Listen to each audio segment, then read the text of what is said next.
Olá, tudo bem? Eu sou o professor Tadeu, professor de administração que atua pelo ensino profissionalizante pela SEDUC e já atuo nessa área há quase 10 anos. Eu vou estar com vocês com a disciplina de Teoria das Organizações, cuja carga horária corresponde a 60 horas e será dividida em 3 aulas e serão subdivididas em 12 partes. Hoje, nós iremos iniciar a aula 1, parte 1, onde nós abordaremos as teorias relacionadas à administração. O objetivo desta aula corresponde no seguinte: conhecer os aspectos relacionados à origem, à evolução, conceitos e níveis organizacionais. Como tópicos de aula, teremos introdução à teoria geral da administração, níveis da administração, habilidades, competências e papéis do administrador. Vamos iniciar com a evolução do pensamento administrativo. Partiremos com a história da administração. E para isso, vamos iniciar desde os seus primórdios. A história da administração iniciou-se num tempo muito remoto, mais precisamente no ano 5000 a.C., na Suméria, quando os antigos sumerianos procuravam melhorar a maneira de resolver seus problemas práticos, exercendo assim a arte de administrar. Depois, no Egito, Ptolomeu dimensionou um sistema econômico planejado, que não poderia ter se operacionalizado sem uma administração pública sistemática e organizada. E em seguida, na China de 500 a.C., surgiu a necessidade de se adotar um sistema organizado de governo para o império, a famosa Constituição de Zhou, com seus 8 regulamentos e as regras de administração pública de Confúcio. Havia também os prelados católicos, já na Idade Média, destacando-se como administradores natos. Os mercantilistas ou fisiocratas franceses, que valorizavam a riqueza física e o Estado, pois ao lado das reformas fiscais preconizavam uma administração sistemática, especialmente no setor público. E na evolução histórica, é bom observar que na evolução histórica da administração, duas instituições se destacaram: a Igreja Católica Romana e as organizações militares.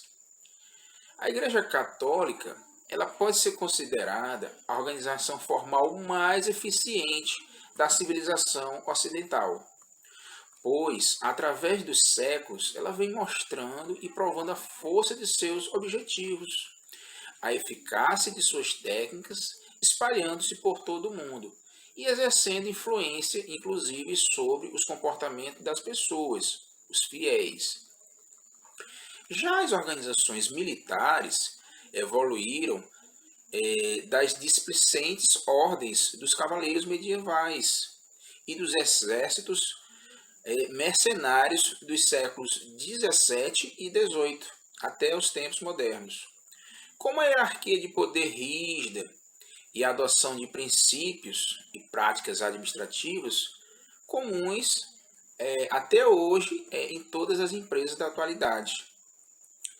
Então, essas duas instituições foram instituições que se destacaram por manter durante séculos uma organização eficiente. E também vamos ver um fenômeno muito importante que colaborou para o desenvolvimento e evolução da administração e, por fim, das organizações. O fenômeno que provocou o aparecimento da empresa e da moderna administração, ele ocorreu no final do século XVIII e se estendeu ao longo do século XIX, chegando ao limiar do século XX. Esse fenômeno que trouxe rápidas e profundas mudanças econômicas, sociais e políticas, chamamos de Revolução Industrial. A Revolução Industrial ela teve início na Inglaterra com a invenção da máquina a vapor por James Watt em 1776. A aplicação da máquina a vapor no processo de produção provocou um enorme surto de industrialização, estendendo-se rapidamente por toda a Europa e os Estados Unidos. A Revolução Industrial desenvolveu-se em duas épocas distintas. Vejamos. A primeira época foi de 1780 a 1860, com a Revolução do Carvão como fonte principal de energia e o ferro como principal matéria-prima. Já a segunda época foi de 1860 a 1914, que se caracterizava pela revolução da eletricidade, com o uso dos derivados do petróleo como novas fontes de energia e aço. E ao fim desse período, o mundo já não era mais o mesmo. A Revolução Industrial ela provoca duas principais consequências. Primeiramente, a Revolução Industrial ela vai causar consequências profundas na sociedade, na nossa sociedade. Primeiro é o crescimento acelerado e desordenado das empresas, que passaram a exigir uma administração científica capaz de substituir o empirismo e a improvisação. E também a necessidade de maior eficiência e produtividade das empresas para fazer face à intensa concorrência e competição no mercado. Com relação à noção de organização, é evidente observar que o mundo moderno ele se caracteriza por uma era institucional, ou seja, formado por organizações, e todos nós precisamos de organizações para vivermos. Elas estão presentes no nosso cotidiano e sem que a gente perceba. Mas o que podemos realmente chamar de organização? O que é que você entende sobre organização? Então, uma organização ela é um sistema de trabalho que transforma recursos em produtos e ou serviços. Um hospital, uma escola, uma igreja, um restaurante, uma academia, uma padaria, um órgão público ou até uma funerária, eles são exemplos de organizações que estão presentes no nosso cotidiano. Mas uma organização, para sobreviver e cumprir com êxito o seu papel, é fundamental sua estreita relação com a administração. Isso é fato. Hidalberto Chiavenato, que é um teórico, um pesquisador, um guru da administração, né, que é referência da administração, ele vai explicar que a administração nada mais é do que a condução racional das atividades de uma organização, seja ela lucrativa ou não lucrativa. A administração é uma ciência que une teoria e prática para criar princípios racionais que ajudam as empresas a serem mais eficientes. Ele também reforça que administrar é uma maneira de governar uma organização ou parte dela. É o processo de planejar, organizar, dirigir e controlar o uso dos recursos que a organização possui para que ela alcance seus objetivos de maneira eficiente e eficaz. Então, apegando-se a essa ideia, o que é que seria a teoria das organizações? Né? Como podemos moldar o conceito a partir dessas primeiras ideias? Então, a teoria das organizações é o campo do conhecimento humano que trata do estudo da administração nas organizações. para entendermos melhor a administração, é preciso saber como esse conhecimento ele foi construído ao longo dos anos. Como nós vimos, né, ao longo dos primórdios da administração das organizações, nós vimos que várias instituições e vários acontecimentos contribuíram para o desenvolvimento das organizações, né, na sociedade.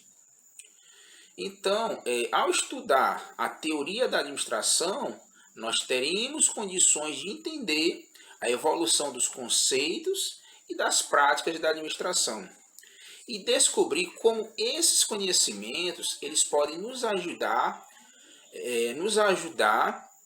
a entender como é o funcionamento das organizações. Então, assim, só reforçando a ideia de administração, que ela está estritamente associada à organização, podemos dizer que a administração ela é um processo dinâmico que consiste em tomar as mais variadas decisões para alcançar os objetivos da organização. A administração ela se desenvolve nas organizações e a partir dessas organizações ela se destrincha em níveis, né? Que vamos ver agora, né? Os níveis da administração. Vejamos que níveis são esses e de que forma esses níveis eles colaboram para o bom desenvolvimento das organizações. Então, assim, nas organizações, os administradores, né, administradores, gerentes ou líderes, que são pessoas que estão à frente dessas organizações, eles são responsáveis por outras pessoas ou pelo desempenho das organizações. Então, para o melhor desempenho das funções desses líderes, foram criados níveis de responsabilidades e de funções.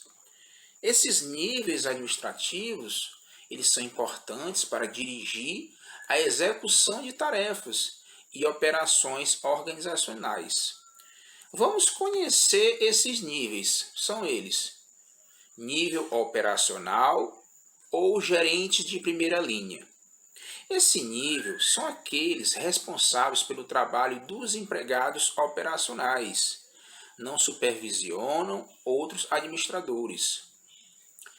Temos em seguida o nível intermediário, ou gerentes médios ou intermediários. Esse nível admite incluir mais de um nível hierárquico na organização. São gerentes responsáveis por outros gerentes e algumas vezes por alguns empregados operacionais.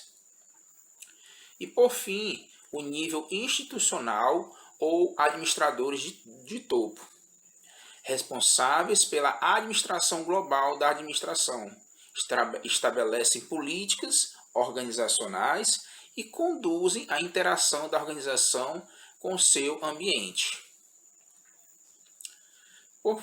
Por fim, além dos níveis da administração, esses líderes, né, esses administradores, essas pessoas responsáveis por gerir as organizações, eles também podem ser classificados na organização como administrador funcional ou administrador geral. Então, assim, vejamos agora as habilidades, competências e papéis do administrador. O administrador bem-sucedido é aquele indivíduo que sabe combinar na dose certa suas habilidades e competências na gestão de um negócio. Mas, como vimos, não existe uma forma correta de administrar. Há sim formas diferentes de se atingir um objetivo. Assim, de uma organização para outra, o administrador ele pode desempenhar diferentes papéis para obter os resultados que aquela organização necessita. Então, assim, as habilidades que eu irei apresentar aqui são habilidades que elas não são inerentes apenas aos líderes, né? aos administradores, gerentes, mas os indivíduos, de forma em geral, eles necessitam possuírem essas habilidades. Então, vamos lá. As habilidades que são necessárias que o indivíduo desenvolva, geralmente elas são citadas em três, né? Existem três tipos de habilidades que não apenas o administrador precisa desenvolver, né? Mas qualquer indivíduo que pretende se desenvolver no campo organizacional, na área organizacional, né? Ou em qualquer profissão. E são elas: habilidade técnica, habilidade humana e habilidade conceitual. A habilidade técnica é a capacidade de usar procedimentos, técnicas e conhecimentos de um campo de especialização, né? Ou seja, a habilidade técnica é aquilo que você aprende na escola, né? No curso técnico como esse aqui, na universidade. Essa é a habilidade técnica que você vai aprender.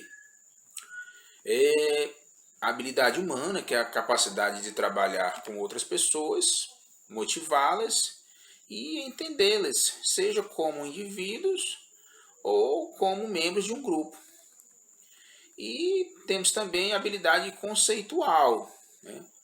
Onde a maioria das pessoas elas não conseguem desenvolver essa habilidade, que é a capacidade de coordenar, integrar os interesses e as atividades de uma organização. Implica ver a organização como um todo e entender como a dinâmica das partes afeta as demais. Ou seja, então é uma habilidade inerente aos líderes, aquelas pessoas que estão à frente das organizações, né? Mas que outras pessoas podem vir a adquirir elas. Importante: todo administrador, né, todo líder, né, não vamos limitar apenas ao administrador, né, mas todo líder, toda pessoa que está à frente de um grupo de pessoas em busca de um objetivo, precisa dessas três habilidades. Mas sua importância relativa, ela depende principalmente do nível que o administrador lhe ocupa na organização. Ou seja, na medida em que se atinge os níveis mais altos da organização, diminui-se as necessidades de habilidades técnicas. No entanto, aumenta-se a necessidade de habilidades conceituais. Os níveis inferiores, eles requerem habilidade técnica dos supervisores para lidar com problemas operacionais concretos e cotidianos. O que é que eu estou querendo dizer? É que, por exemplo, um administrador de alto escalão, ele vai necessitar mais de uma habilidade conceitual do que de uma habilidade técnica para conduzir uma determinada situação. Por exemplo, um operário. Como o operário ele é programado para exercer uma determinada atividade, ele vai depender mais da habilidade técnica do que da conceitual, né, daquilo que ele já foi treinado. Vejamos agora as competências de um bom líder, né, de um administrador. Então, assim, para ser bem sucedido, o administrador ou o indivíduo de forma geral, ele precisa desenvolver três competências duráveis. Elas são, assim, chamadas competências duráveis porque são competências que você desenvolve ao longo da vida e você só tende a aprimorá-las. É algo que você, na maioria das vezes, você não aprende na universidade, em algum curso que você for fazer. É algo inerente de você mesmo, algo individual seu. Que são os seguintes, as competências: conhecimento, perspectiva e atitude. Conhecimento está relacionado a saber. Possui ideias, experiências e aprendizagens. Buscar informação, manter-se atualizado, reciclar-se constantemente para não se tornar é uma pessoa, né, obsoleta ou ultrapassada. A perspectiva, ela está relacionada ao saber fazer. Ter a capacidade de colocar o conhecimento em ação, desenvolver uma maneira prática de aplicar o conhecimento na solução de problemas e situações, e ter uma visão pessoal sobre as coisas. Esse é o saber fazer. Atitude. Atitude é o saber fazer acontecer. Está relacionado ao saber fazer acontecer. Possuir comportamento ativo e proativo.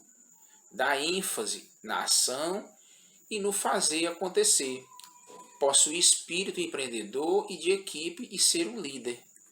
Então, essas habilidades essas competências são competências que toda pessoa que almeja sucesso em alguma profissão, ela tem que desenvolver essas competências, porque isso é crucial para o seu desenvolvimento profissional. Vejamos agora os papéis do administrador. Além das 4 atividades principais desempenhadas pelos administradores nas organizações, que são planejar, organizar, controlar e liderar, esses profissionais eles assumem uma variedade muito maior de papéis para levar a organização a seus objetivos estabelecidos. Então, vamos aqui alguns conceitos, né? Um conceito relacionado à função do administrador. Padrões de comportamento que se pode esperar do indivíduo dentro de uma unidade social nas organizações. Os papéis são inerentes às funções do administrador. Então,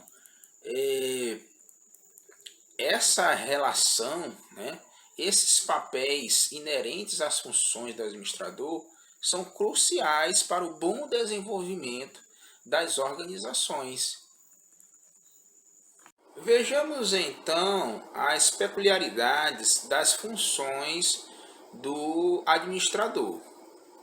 Primeiramente, o papel interpessoal. O papel interpessoal é a capacidade de possuir relações interpessoais, sadias e duradouras com as pessoas. Mostra como os administradores interagem com as pessoas, influencia seus subordinados, colaboradores, trabalha com os colegas e superiores e relaciona-se com todas as outras pessoas da sua rede de contatos. Algo crucial numa organização, o papel interpessoal. Temos também papéis informacionais, que é a capacidade de obter, processar e divulgar informações.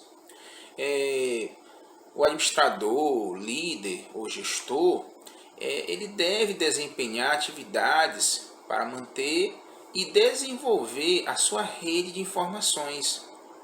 Ele deve reservar parte do seu tempo para trocar informações com outras pessoas, dentro e fora das organizações.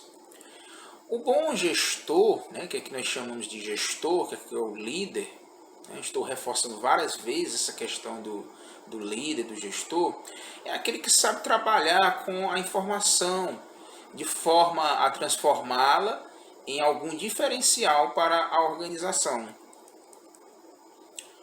E, por fim, os papéis decisórios, que envolve eventos e situações em que o administrador ele precisa tomar decisões, ou seja, fazer escolhas e opções, utilizando-se de habilidades humanas e conceituais, que nós já vimos anteriormente. As informações, elas auxiliam o administrador na tomada de decisões. Quanto mais informações o administrador possuir sobre uma determinada situação, maiores serão as chances de tomar uma decisão acertada. Conclui-se com isso que o papel do administrador, do líder, em um ambiente incerto e turbulento, está voltado na sua capacidade de inovar como líder, né, como gestor. Os gestores, né, os líderes, eles precisam enfrentar desafios e surpresas, reconhecendo o papel apropriado para cada situação. E além de manter a flexibilidade para trocar de papel prontamente, quando isso se fizer necessário. Então, para concluirmos esta aula, vamos ao resumo do que foi estudado. Vimos nessa aula a evolução, os conceitos básicos da organização e podemos observar a tarefa da administração, que é fazer as coisas por meio das pessoas de maneira eficiente e eficaz. Também vimos os níveis da administração, que são operacional, intermediário e institucional. Vimos também as habilidades, competências e papéis do administrador. E podemos observar que essas habilidades, elas requerem competências pessoais do administrador. Então, a gente se vê na nossa próxima aula.